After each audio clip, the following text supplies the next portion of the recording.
que Itu era escrito I-T-U. Não, era escrito com Y. Y-T-U. Então, quando a pessoa chegava assim, cheguei, uai, tu. Uai, tu chegou?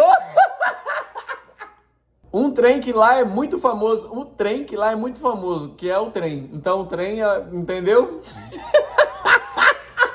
De moto pra cá. Viemos de moto. Olha, tá arriscado o dia, hein?